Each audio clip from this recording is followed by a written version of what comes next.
नमस्कार साथियों, आप सभी का स्वागत है। आज इस क्लास में हम एनसीईआरटी क्लास 12 पार्ट 2 और यूनिट 4 इकाई 4 है जिसका नाम है सामाजिक परिवर्तन के नए क्षेत्र, औद्योगिकरण, भूमंडलीकरण, उदारीकरण एवं जनसंचार के साधन और इनके भारतीय संस्कृति पर क्या प्रभाव है, भारतीय समाज पर क्या प्रभाव है, इनको जानने का हम प्रयास करेंगे।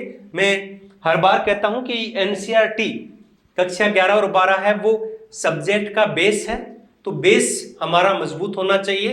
तो इसी के ध्यान में रखकर ये क्लासें हैं वो हम ले रहे हैं। तो एक चर्चा औद्योगिकरण पे करेंगे। पहली यूनिट में इस पे हम चर्चा कर चुके हैं। औद्योगिकरण पे पहली यूनिट में हम चर्चा कर चुके हैं, तो थोड़ी सी चर्चा करेंगे। आज का जो हमारा मुख्य ध्यान रहेगा वो वैश्वीकरण, उदारीकरण और निजीकरण, जिसको हम बोलते हैं ना एलपीजी, लिबरलाइजेशन, प्राइवेटलाइजेशन और ग्लोबलाइजेशन, इन तीनों पे अपना ध्यान आज रहेगा। पर एक नजर पहले औद्योगिकरण पे हम डाल लेते हैं। औद्योगिक समाज उस समाज को कहते हैं जहां अधिकांश सदस्य, ज्यादातर लोग औद्योगिक उत्पादन से जुड़े हुए होते हैं। एक ग्रामीण समाज किसे कहेंगे? जहां पर अधिकतर लोग गांव में रहते हैं। इसी प्रकार से औद्योगिक समाज वह होता है जहां पर लोग हैं वो औद्योगिक प्रणाली में किसी न किसी रूप से डायरेक्ट इनडायरेक्ट जुड़े हुए होते हैं। इस प्रकार के समाजों में द्वितीयक क्रियाएं हैं वो महत्वपूर्ण हो जाती है।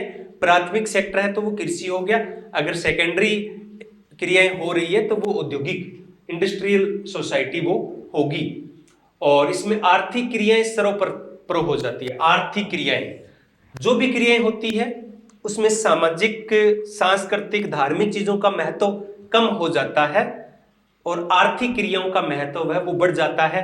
इससे व्यक्तिवाद को बढ़ावा मिलता है, अत्यधिक नगरीकरण होता है, अपराध बढ़ता है। तो ये औद्योगिक समाज की विशेषताएं हैं और इन सब पे चर्चा है वो हमारे जो प्रारंभिक थिंकर थे उन्होंने की थी। मार्क्स ने इसे पूंजीवादी समाज कहा, वेबर ने इसे तर्कयुगत समाज कहा, दुर्खिम ने इसे साम्यवादी समाज की संज्ञा की बात कही है। औद्योगिकरण के बारे में वेबर ने जो अपना तर्क का सिद्धांत दिया था, वर्स्टेहन की बात वो करते थे और साथ में ही नौकरशाही की विशेषता को भी इन्होंने औद्योगिकरण से ही लिया था।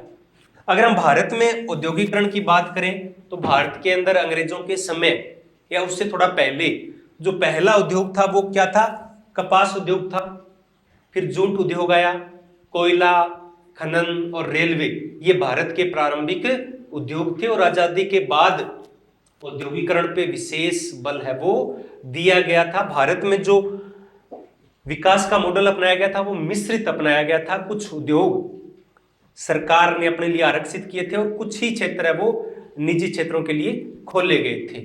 अगर प्रारंभिक उद्योगों की बात करें तो प्रारंभिक उद्योग थे वो जो बंदरगाह वाले नगर थे, चाहे वो हमारे कलकत्ता है, चेन्नई है या फिर बंबई है। उस समय ये तीन ही मुख्य रूप से शहर थे जिन्हें प्रेसिडेंसी शहर कहा जाता है।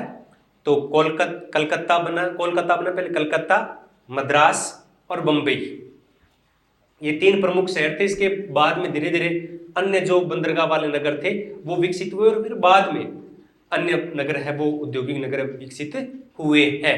अगर हम भारत में छोटे उद्योगों की बात करें तो यहाँ कागज उद्योग, लकड़ी का सामान है, इस प्रकार के उद्योग कुटीर उद्योगों की श्रेणी में आते हैं। पर ज्यादातर देखेंगे तो 72% मजदूर है वो आज भी, हो सकता है अब थोड़ा सा आंकड़ा कम आ गया हो, यानी ज्यादातर उद्योग मजदूर है वो छोटे और कुटीर उद्योगों के साथ कार्य करते हैं।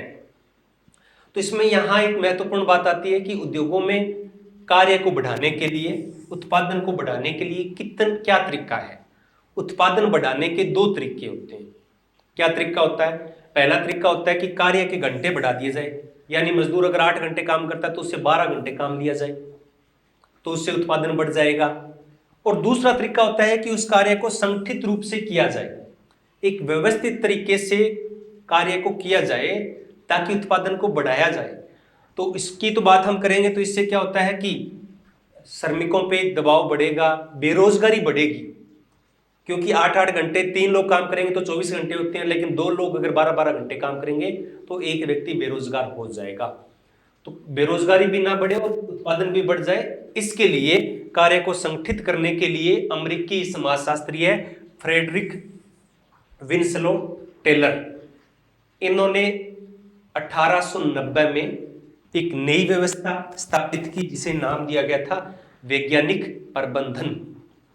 क्या नाम से व्यवस्था स्थापित की गई थी? वैज्ञानिक प्रबंधन, जैसे कि वैज्ञानिक तरीके से प्रबंध किया जाए तो जिससे उत्पादन बढ़ाया जा सके। इसे टेलरिज्म, क्या कहेंगे इसे? टेलरिज्म भी कहा जाता है। तो क्वेश्चन आ सकता है कि टेलरिज्म के जनक कौन है? तो फ्रेडरिक विंसलो टेलर है। इसे औद्योगिक इंजीनियरिंग भी कहा जाता है। क्या कहा जाता है? औद्योगिक इंजीनियरिंग। इसमें क्या किया जाता है, जो बात दुर्खिम कहते हैं ना, दुर्खिम ने क्या बात कही थी? दुर्खिम ने क्या कहा था कि सामवेदी समाज के अंदर विशिष्टीकरण बढ़ता है। क्या बढ़ता है? विशिष्टीकरण, कार्य का विशिष्टीकरण बढ़ता है। इसी विशिष्टीकरण को आधार मानते हुए टेलर ने कहा कि कार्यों को कई टुकड़ों में कर दो, कई टुकड़ों में बांट दो और एक मजदूर को केवल एक काम, केवल एक पुर्जा बनाने का काम दिया जाए, तो इससे वो उस कार्य में पारंगत हो जाएगा। क्योंकि जब हम कोई भी काम शुरू करते हैं तो अगर 3-4 काम एक साथ करने होते हैं तो टाइम बहुत ज्यादा लगता है। अगर वही लोग अलग अलग कार्य करने लग जाए तो टाइम कम लगता है। तो इसे ही टेलरिज्म कहा जाता है और उनको निश्चित टारगेट भी दिया जाता है।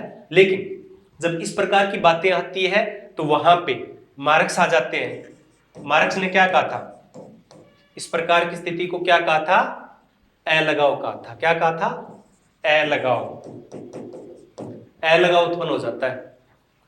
और हैरी ब्रेमन के अनुसार मशीनों के इस प्रकार के प्रयोग से कार्यकर्ताओं की दक्षता है वो कम होती है, बढ़ती नहीं है, कम होती है। तो वो दक्षता से कहने का मतलब होता है कि जिस कार्य में पहले जो व्यक्ति दक्ष था वो अब नहीं रहता है, अलग अलग काम करता है, तो एक व्यक्ति को ये काम तो कर ही नहीं सकता। तो भारत में अगर हम औद्योगिकरण की विशिष्टताएं देखें ना, तो कुछ विकसित देशों की बजाय भारत में औद्योगिकरण अलग प्रकार का है। अलग प्रकार का क्या है कि भारत में अधिकतर लोग हैं वो कृषि कार्यों में ही लगे हुए हैं, उद्योगों में कम लोग कार्य करते हैं। बल्कि विदेशों में बहुत सारे लोग हैं वो, या ज्यादातर लोग हैं वो औद्योगिक क्षेत्र में काम करते हैं। भारत में लगभग 55-60% आज भी कृषि की कार्यों में लगी हुई उद्योगों में नहीं है। और औद्योगिक क्षेत्रों में जो काम करते हैं उनमें भी अधिकतर यानी लगभग 90% असंगठित क्षेत्रों से आते हैं। किससे आते हैं? असंगठित क्षेत्रों से आते हैं। असंगठित क्षेत्र यानी जो संगठित, उनके जो मजदूर संघ नहीं बने हुए हैं, मजदूर संगठित नहीं होते हैं। मजदूर संगठन असंगठित क्षेत्र है तो वहां पे कम प्रभावी होते हैं। भारत के अंदर मजदूर संगठन बहुत ज्यादा प्रभावी नहीं है। उद्योगों की कार्य दशाएं है वो संतोषजनक नहीं है। और कुछ उद्योग है वो सरकार के लिए आरक्षित है, जो कि विकसित देशों में नहीं होता है। जब हम कार्य दशाओं की बात करते हैं तो अभी आपने उत्तराखंड के अंदर कौन सा जो टनल था, सुरंग काट बनाकर जो सड़क बनाई जा रही थी जिसे टनल नाम दिया गया था, अब कौन सा क्षेत्र क्या था, उस टनल का नाम क्या था मुझे याद नहीं आ रहा। उत्तरकाशी क्षेत्र है या उत्तराखंड के अंदर ये था। तो वहां पे लगभग 41 मजदूर है श्रमिक है वहां पे फंस गए। क्यों फंस गए? क्योंकि वहां की कार्य दशाएं अच्छी नहीं थी।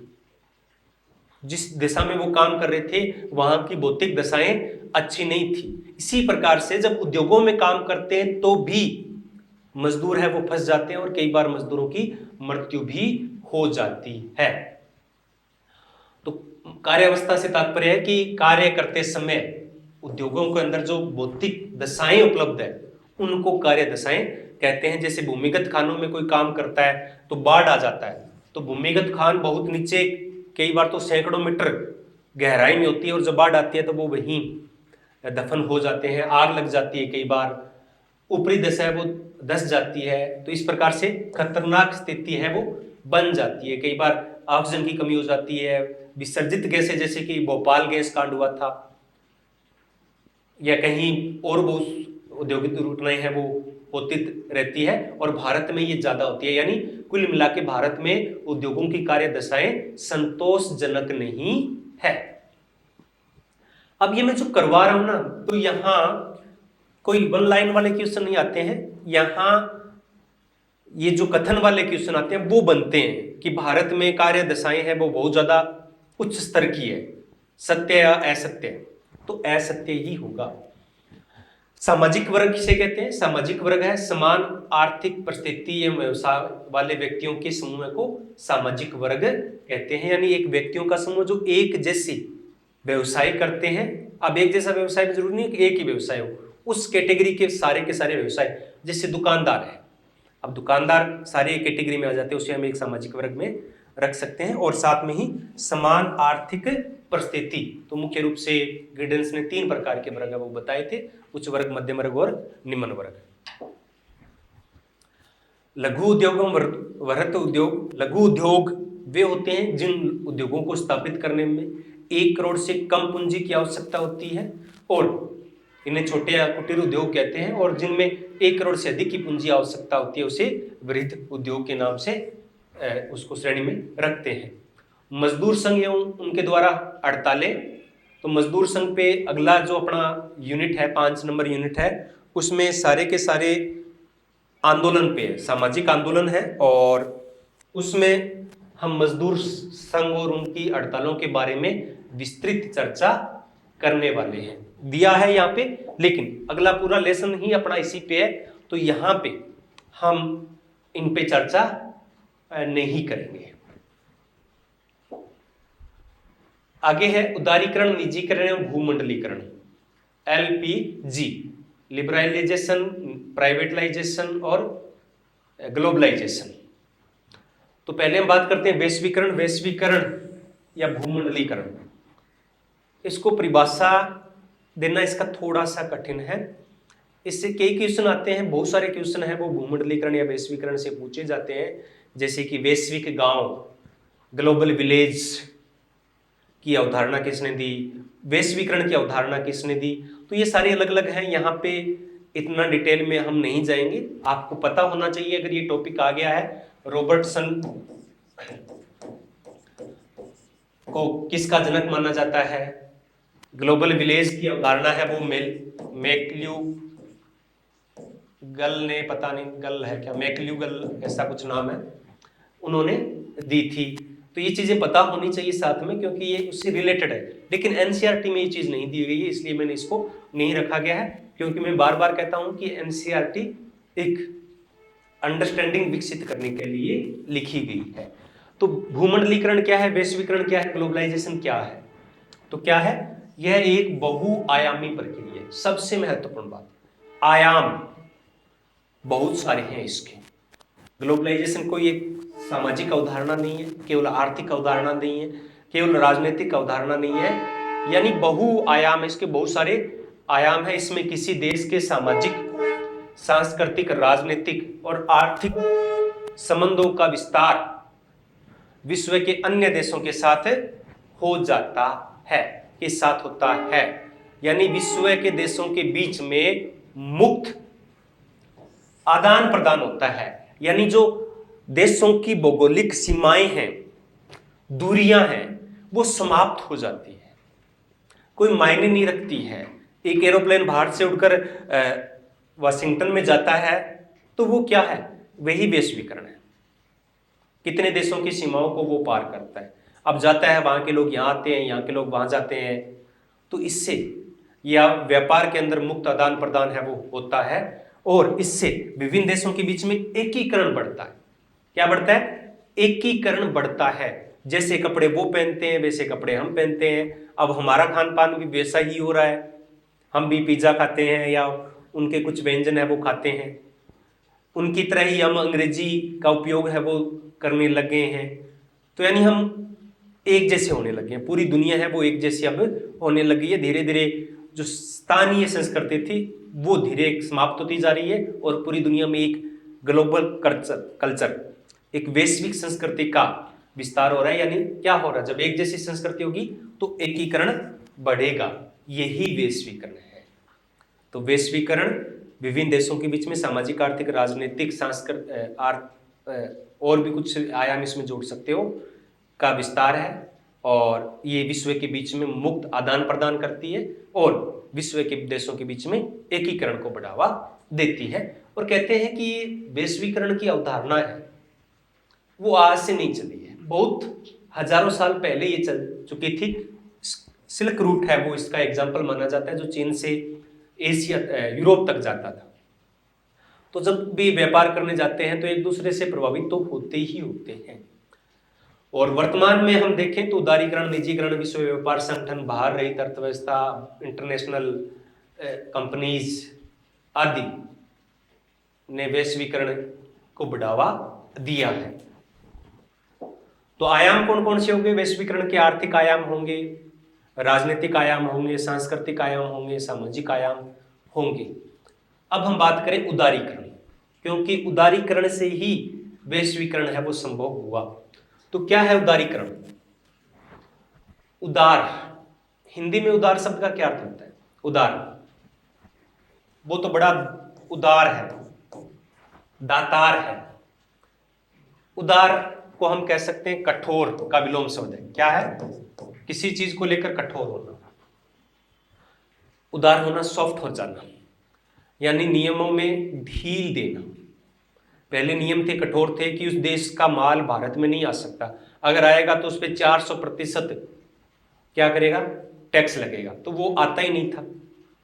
अब नियमों को उदार बन दिया कि कोई बात नहीं, आप है वो ला सकते हैं। जो आयात प्रतिबंध थे वो हटा दिए गए, आयात जो शुल्क थे उनमें कमी की गई, श्रमिक कानूनों को लचीला बनाया गया, विशेष आर्थिक क्षेत्र बनाए गए ताकि विदेशी निवेश है वो भारत में आए। सेज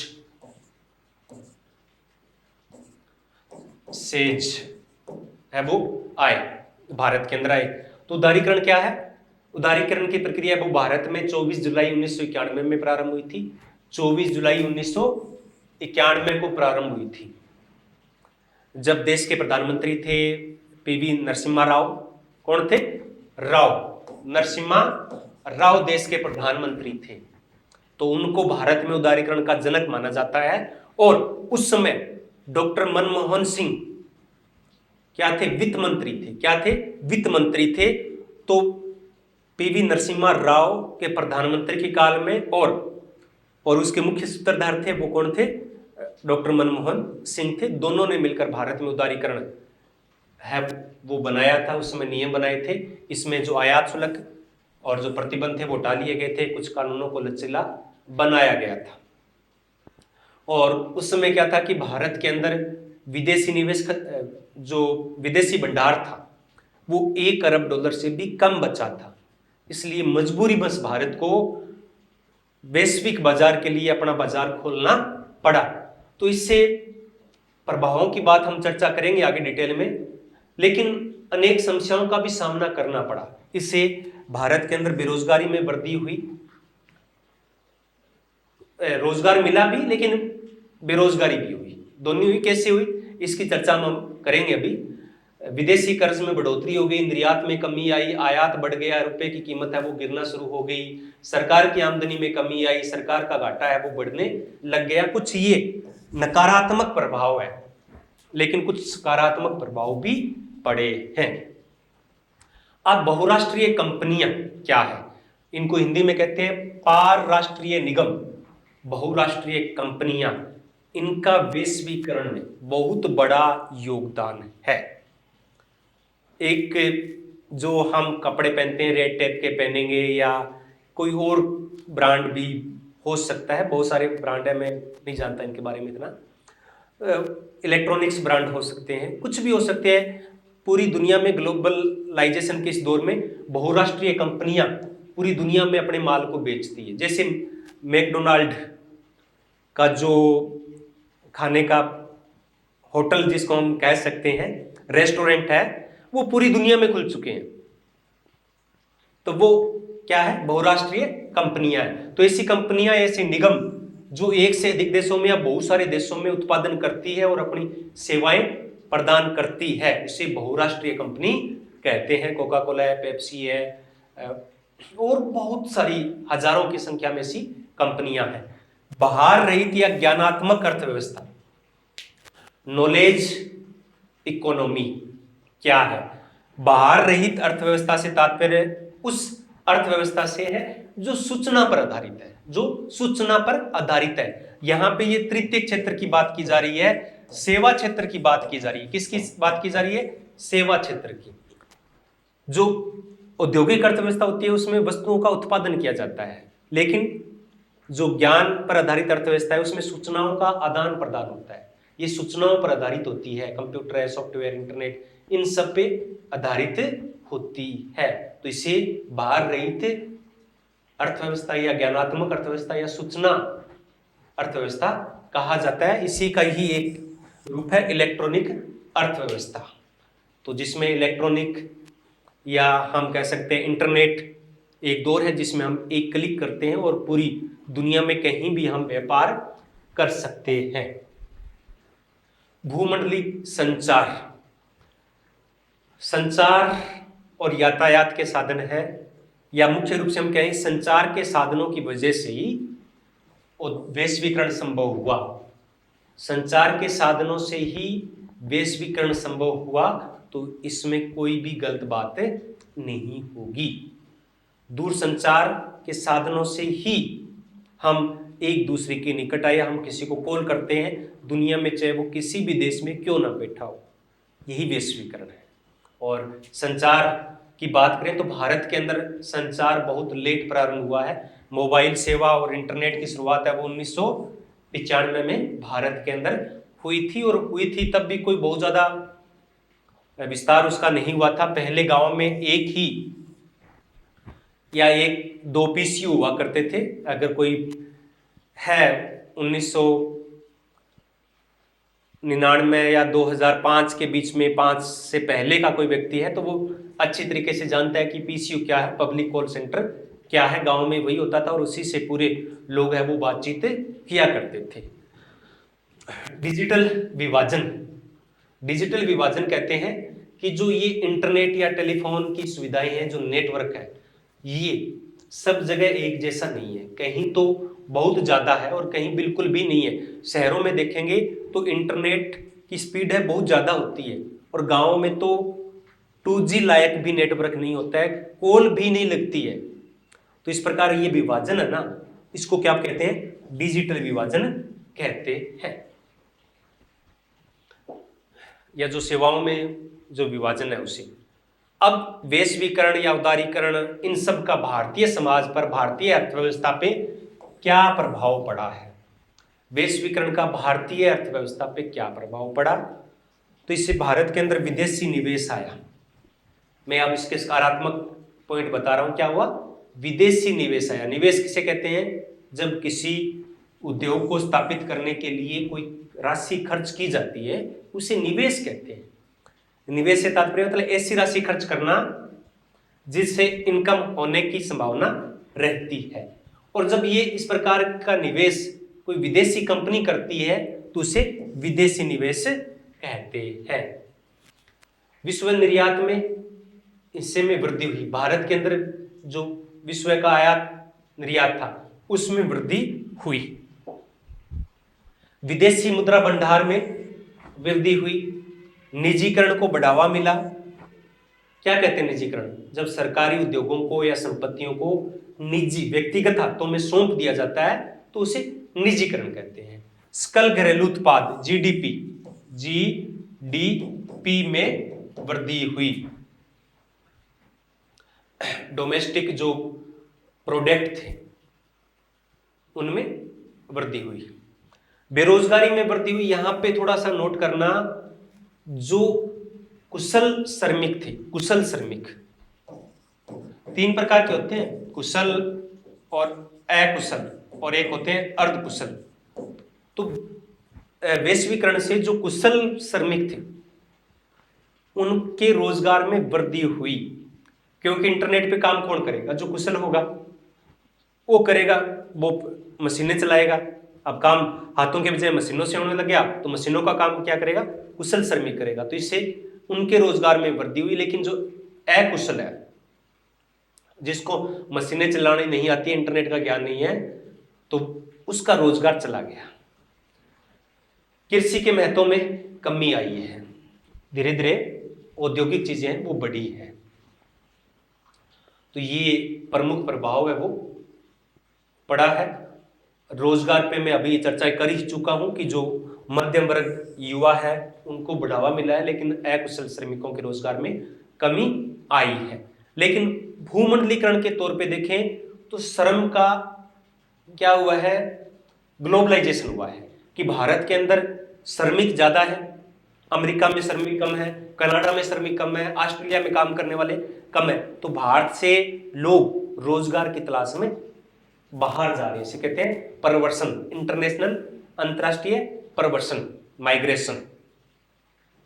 जो तीसरी दुनिया के देश हैं उनमें रोजगार के अवसर भी पैदा हुए हैं। अब विदेशी कंपनियां भारत के अंदर आकर कोई अपना उद्योग स्थापित करती है तो उसके आसपास के जो लोग होते हैं उनको रोजगार मिलता है। लेकिन एक प्रभाव क्या पड़ा है इससे, वैश्वीकरण से जो एक स्थान पे बड़े बड़े जो उद्योग कारखाने एक स्थान पे काम करते थे वो बंद हो गए। इसको बोलते हैं फोर्डिज्म। फोर्डिज्म और उत्तर फोर्डवाद या फोर्डवादोत्तर क्या है? फोर्डवाद, फोर्ड एक कंपनी है कार बनाने वाली।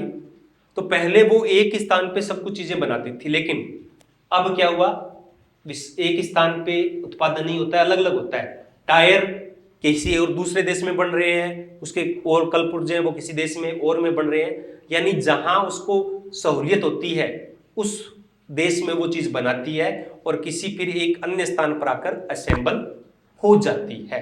यानी अब अलग अलग स्थानों पे उत्पादन होता है। तो एक लचीली प्रक्रिया है, इस प्रक्रिया को बोलते हैं उत्तर फोर्डवाद या फोर्डवादोत्तर। तो हम इसकी ओर धीरे धीरे बढ़ रहे हैं।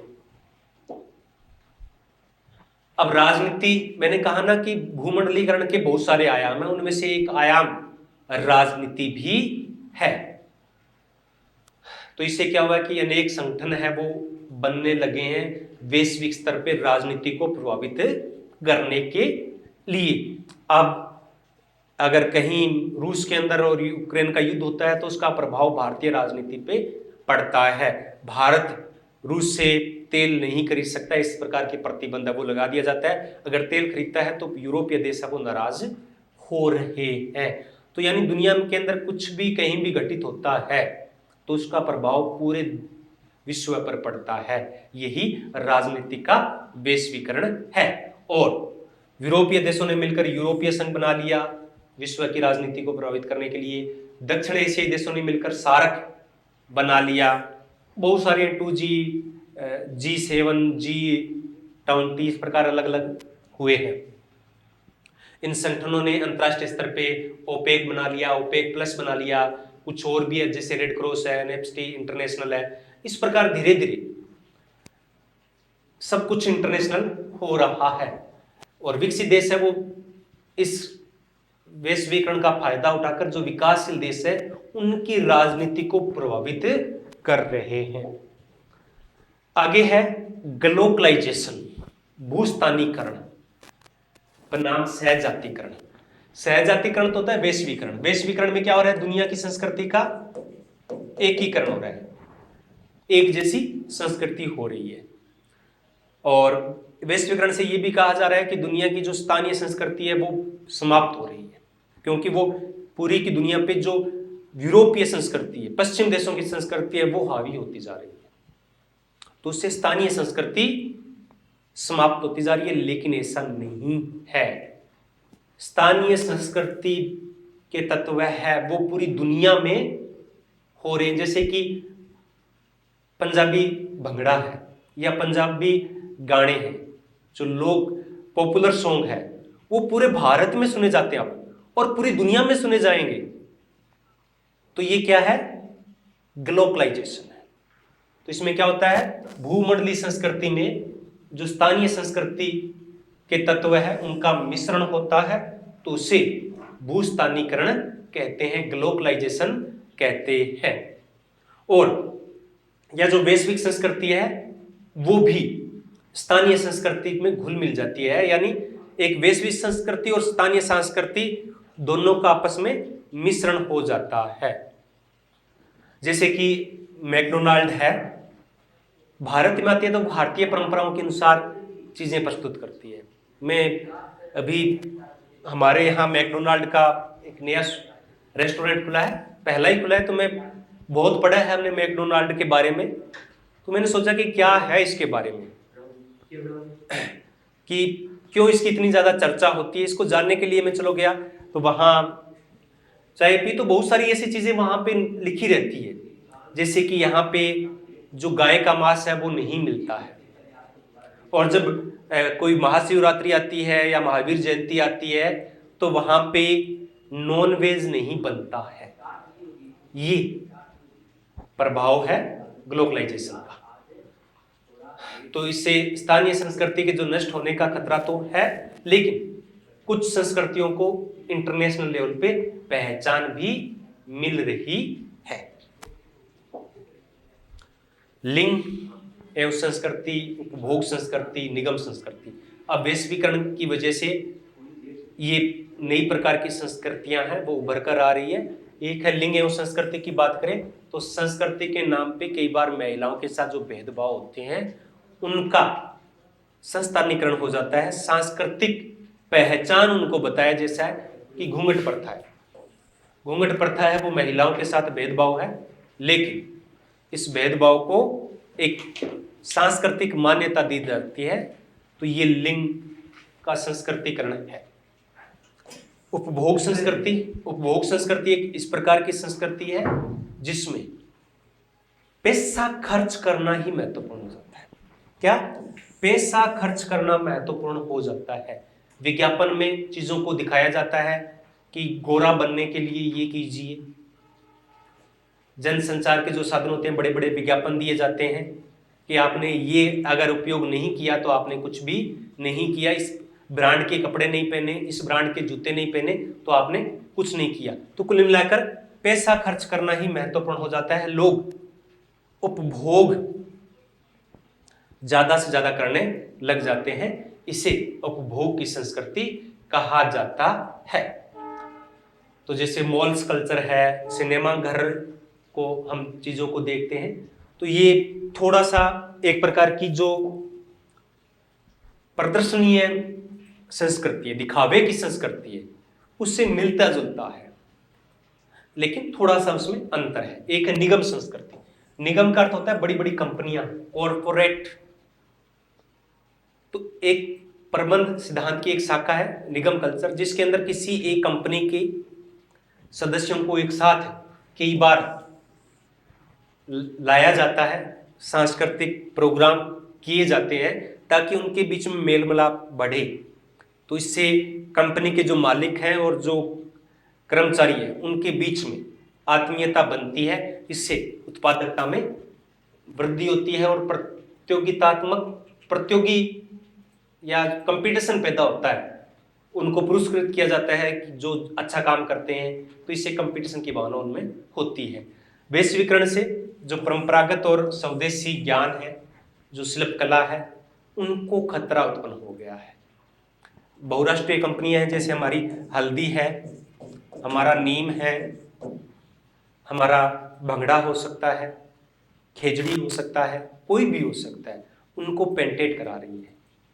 तो इससे उनका जो दावा है प्रस्तुत करती है और वो स्वदेशी ज्ञान पे कब्जा कर लेती है और उसका फिर बाजारीकरण करती है। यहाँ पे 2-3 किताबों का मैं नाम लिखना चाहूँगा। एक है Sassen Saskia the global city 1991 में, ये महत्वपूर्ण है। The global city. Arvind Singh की पुस्तक है इंडियाज कम्युनिकेशन रिवॉल्यूशन 2001 के अंदर, महात्मा गांधी की है, Hind Swaraj and other writings. ये किताबें हम छोड़ देते हैं जो संदर्भ सूची लास्ट में दी हुई होती है। अब आगे है, ये 3 लेसन है लेकिन यूनिट एक है। जनसंपर्क साधन एवं जनसंचार। जनसंपर्क साधन एवं जनसंचार, मास मीडिया यानी जनसंचार, जिसमें टेलीविजन है, समाचार पत्र है, रेडियो है, इंटरनेट है, सिनेमा है, लेकिन उसमें मोबाइल का नाम नहीं है। मोबाइल मास मीडिया नहीं है, इंटरनेट हो सकता है। क्यों नहीं दिया गया है?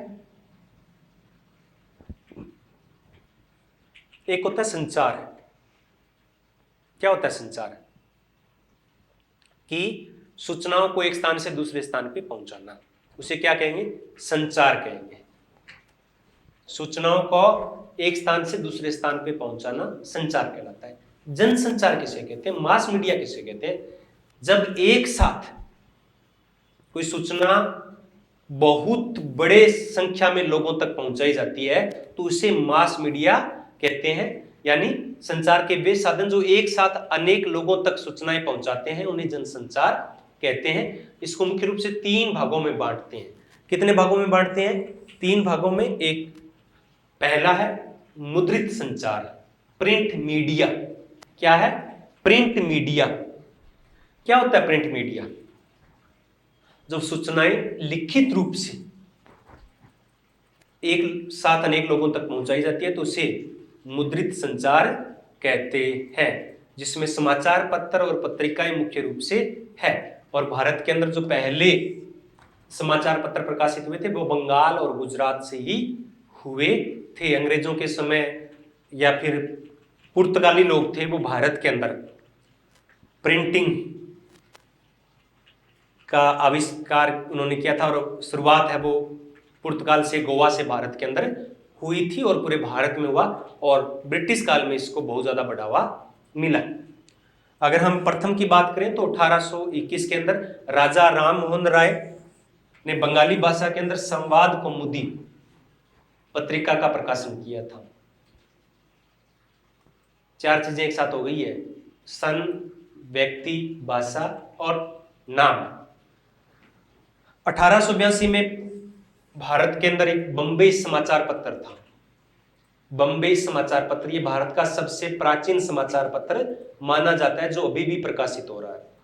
इसकी गहराई में मैं नहीं जा रहा हूं क्योंकि एनसीईआरटी में बहुत ज्यादा गहराई में नहीं दी गई है। और भारत के अंदर सर्वाधिक समाचार पत्र है वो हिंदी भाषा में छपते हैं। अगर राज्य की बात करें तो सबसे अधिक समाचार पत्र उत्तर प्रदेश में छपते हैं। ये कुछ एग्जाम्पल है जो समाचार पत्रों के हैं। हिंदी के तो हम जानते ही हैं, times of India, the Hindu प्रमुख अंग्रेजी के समाचार पत्र भी है। और इनकी निगरानी के लिए 1956 में the registrar of newspaper in India की स्थापना है वो की गई थी, जहां पे समाचार पत्रों को पंजीकृत कराया जाता है, फिर उनको अनुमति मिलती है तभी समाचार पत्र वो प्रकाशित हो सकते हैं। और इसके लिए प्रेस ट्रस्ट इंडिया का गठन भी है वो किया गया है, प्रेस काउंसिलिंग ऑफ इंडिया का गठन भी किया गया है। ये प्रेस की स्वतंत्रता को बनाए रखने के लिए कार्य करते हैं। तो एक तो हो गया मुद्रित संचार, दूसरा है विद्युत संचार, इलेक्ट्रॉनिक संचार। विद्युत संचार का अर्थ है बिजली से चलने वाले उपकरण। तो इसमें मुख्य रूप से रेडियो टेलीविजन की बात की जाती है। वैसे किसकी बात की जाती है? रेडियो टेलीविजन की बात है वो कही जाती है। तो भारत में रेडियो की शुरुआत है वो 1923 में हुई थी। कब हुई थी? 1923 में हुई थी। जब रेडियो क्लब ऑफ बम्बई ने कार्यक्रम प्रस्तुत किया गया था। तो कहां से शुरुआत हुई थी? बम्बई से हुई थी। और 1927 में प्राइवेट ट्रांसमीटरों का प्रसारण किया गया था और जिसे 1930 के अंदर सरकार ने अपने अधिकार में ले लिया था। 1956 के अंदर रेडियो ने आकाशवाणी के नाम से प्रसारण प्रारंभ किया।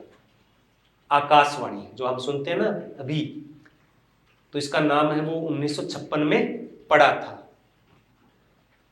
और ग्रामीण क्षेत्र के अंदर था और कभी किसी जमाने में रेडियो एक बहुत विलासिता की वस्तु समझा जाता था और जिसके घर में रेडियो होता था दहेज में रेडियो दिए जाते थे और वो बहुत बड़ा घर माना जाता था। उसके आसपास लोग रेडियो सुनते थे, बहुत सारे लोग इकट्ठे होकर कार्यक्रम है वो सुनते थे।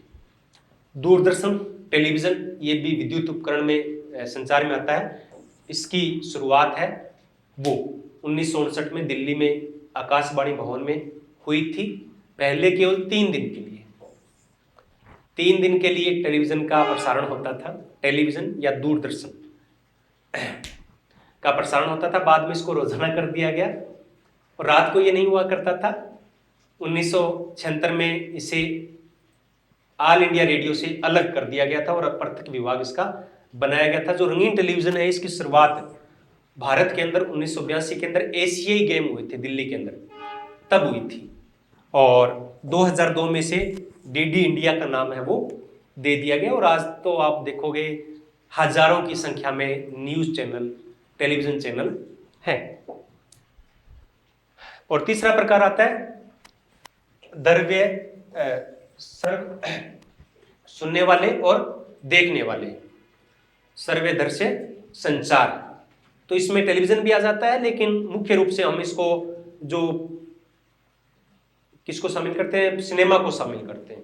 रेडियो तो केवल सुना जा सकता है, उसे देखा नहीं जा सकता। तो सिनेमा की बात करें तो भारत की पहली फिल्म थी राजा हरिश्चंद्र, 1913 में बनी हुई थी। ये मूक फिल्म थी। क्या थी ये? मूक फिल्म थी।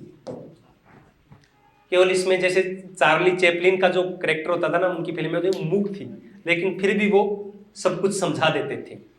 प्रथम बोलती फिल्म 1931 में बनी थी आलम आरा। कौन सी थी? आलम आरा। और दादा साहब फाल्के को भारत में सिनेमा का जनक के तौर पे जाना जाता है। आजकल तो बहुत कुछ आ चुका है। अब संचार के साधनों का क्या प्रभाव पड़ा है, ये टॉपिक थोड़ा बड़ा था, इसको मैंने थोड़ा सा कम किया है। अगली क्लास में हम इसको हो सकता है ले, एक जो लास्ट यूनिट बची है उसमें। सकारात्मक प्रभावों की बात करें तो इससे बहुत सारी सूचनाएं हैं वो हमें मिलती रहती है। कहीं प्राकृतिक आपदा आ जाती है, तुरंत वहां पे सहायता है वो पहुंचाई जाती है। हड़ताल होती है तो तुरंत हमें सूचना मिल जाती है। जैसे दिल्ली में हड़ताल होती है तो हमारा कोई काम होता है तो वहां पे अगर किसी का काम हो तो वो नहीं जाते हैं। मनोरंजन का एक बहुत बड़ा साधन बन गया। व्यक्ति है वो अपने फ्री के क्षणों में इनको एंजॉय करता है। समाजीकरण यानी सीखने का बहुत बड़ा माध्यम बन गया है।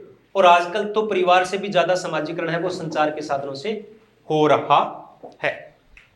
कृषि के बारे में मौसम संबंधी जानकारियां हैं वो मिल जाती है, तो पहले ही वो फसलों की अच्छी तरीके से देखभाल है वो की जा सकती है। शिक्षा के क्षेत्र में आप देखोगे तो अभूतपूर्व परिवर्तन हुआ है, क्रांतिकारी परिवर्तन हुए हैं। संचार के साधनों की वजह से ही मैं बोल रहा हूं और आप मुझे सुन पा रहे हैं। लेकिन नकारात्मक प्रभावों की बात करें तो वो भी कम नहीं है, बहुत सारे हैं। आजकल बच्चे और युवा बिगड़ रहे हैं। कामुकता और अश्लीलता को पेश किया जा रहा है। बचपन खोता जा रहा है। लोग अंधे होते जा रहे हैं, हिंसक होते जा रहे हैं। पढ़ाई का जो समय होता है वो इन संचार साधनों में हो रहा है। विज्ञापन के जरिए पाठकों को ठगा जाता है। दर्शकों की वास्तविकता से भ्रमित किया जाता है। अनलिमिटेड आप कितने भी कर सकते हो। नकारात्मक प्रभावों की सूची बनाना चाहे तो 100 नकारात्मक प्रभाव। हर पारिवारिक जीवन खत्म हो रहा है, वैवाहिक जीवन खत्म होता जा रहा है। दुनिया के देशों के बीच में आपसी झगड़े बढ़ते जा रहे हैं। सांप्रदायिकता इससे बढ़ती जा रही है।